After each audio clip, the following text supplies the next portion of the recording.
Today, in honor of the mental body, I am going to do a movie review on the film A Beautiful Mind.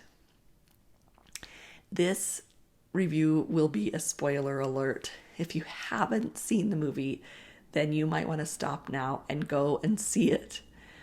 You will not be disappointed. If you are okay with a preview, then continue on with me. This movie is one of my all-time favorite movies.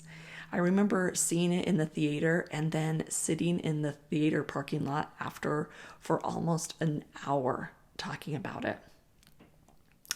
At the time, schizophrenia was something I was not familiar with. And I don't know, this movie just changed the way I looked at mental illness. It changed me in ways I cannot even begin to articulate. I am Mechelle Wingle. I am co-owner and creator of the Wholeness Network. And my soul's purpose is to move the planet forward, healing mentally, emotionally, physically, and spiritually. Now, I would say my love for the movie A Beautiful Mind can be defined in one word: paradox. I love when things that seem opposite find a way to come together as one. The mental process of John Nash was both genius and incompetent at the same time, and without both, we would probably never even know his name.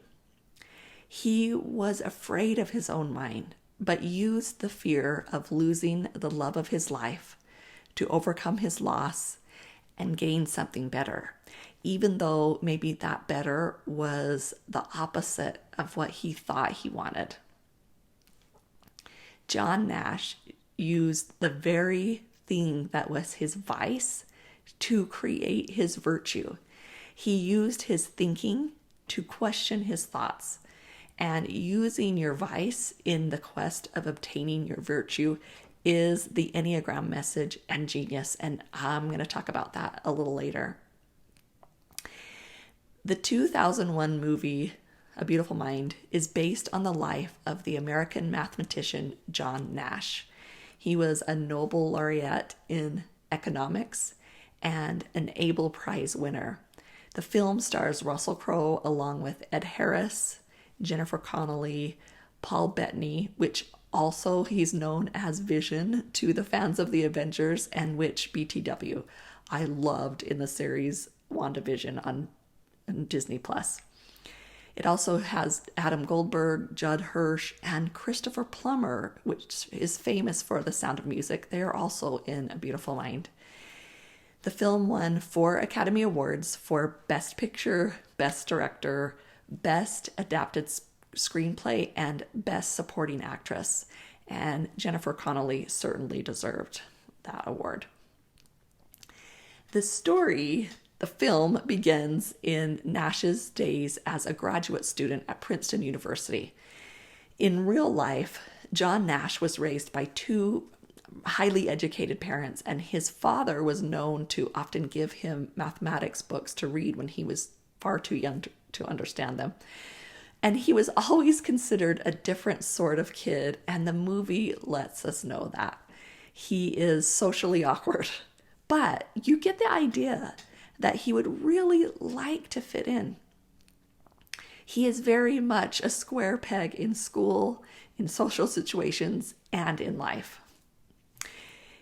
We see that John doesn't attend classes. Instead, his goal is to come up with an original idea that propels him into the best of the best, probably much like the equation E equals mc squared did for Albert Einstein.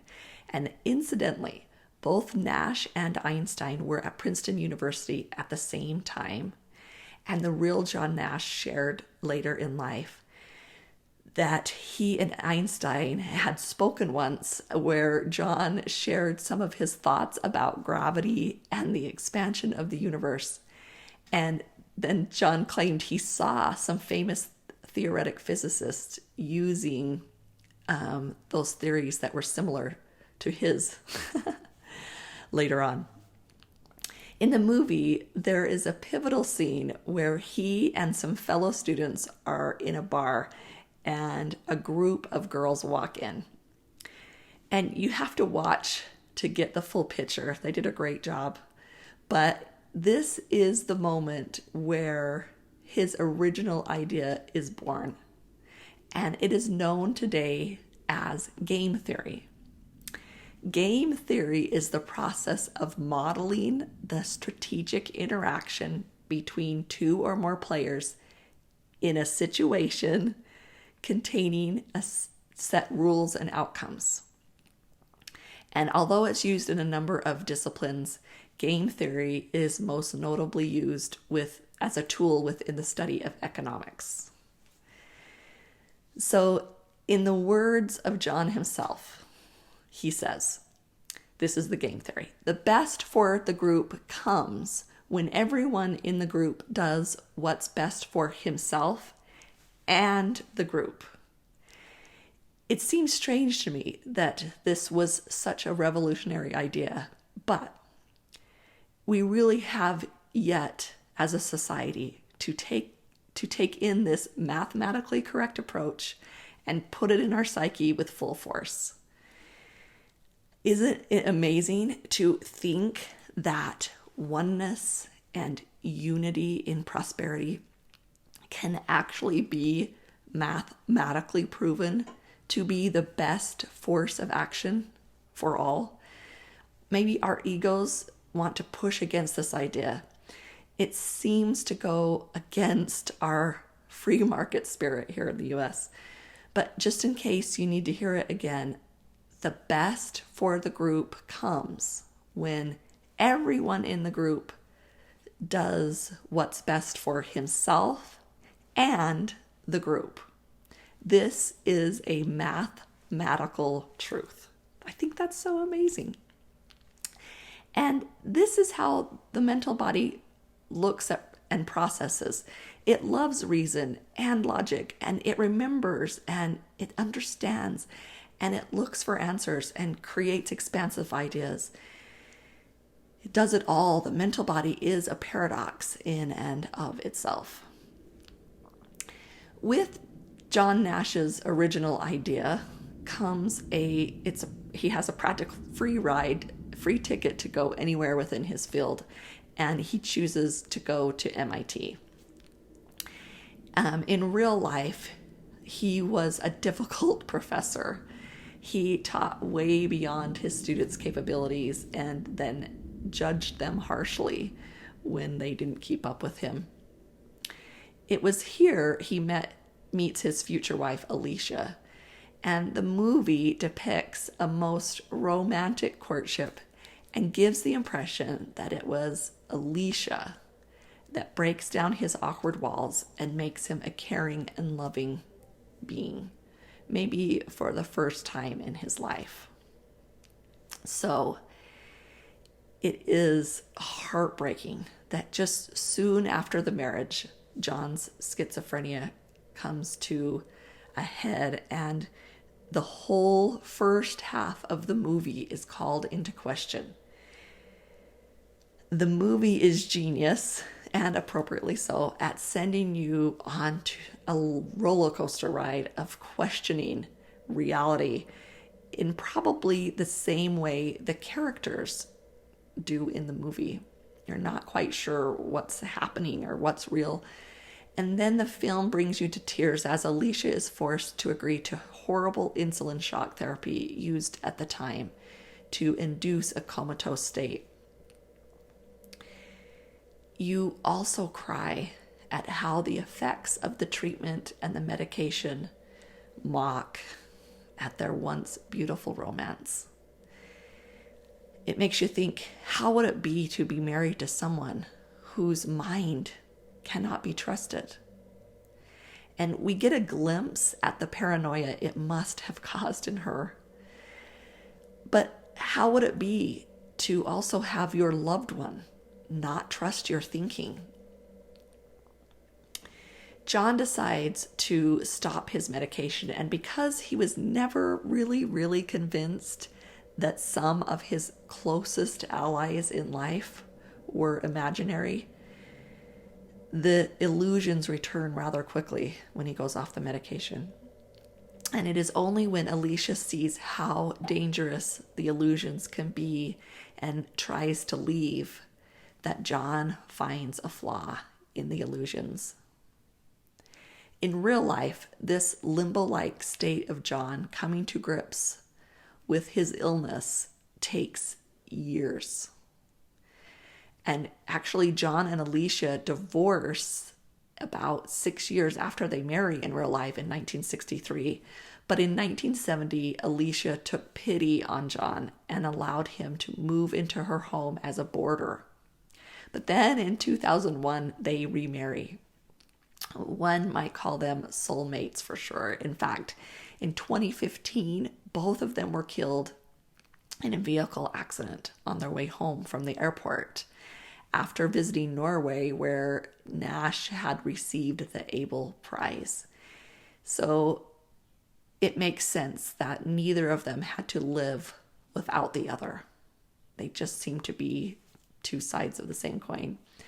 The film depicts Alicia's strength and compassion as she supports John's decision to treat himself in his own way.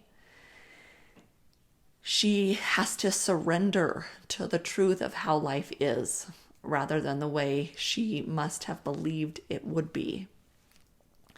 Instead of a large, important career, John goes back to Princeton, and with the help of his colleagues, he carves out an existence there.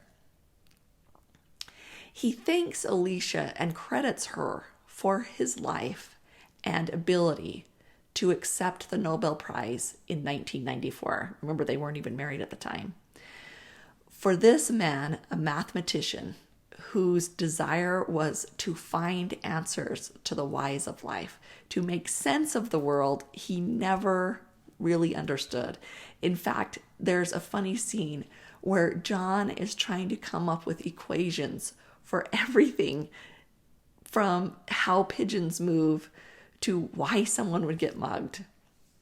Math was his pathway to understanding how and why in a world of paradox, where how has a million answers and why another million.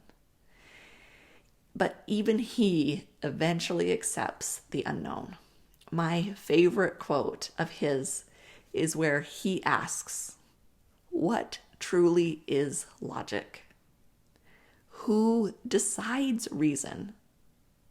And then he says, "It is only in the mysterious equations of love that any logic or reason can be found."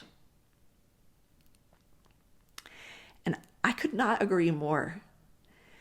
Certainty only lies without exception in uncertainty. Life is a paradox.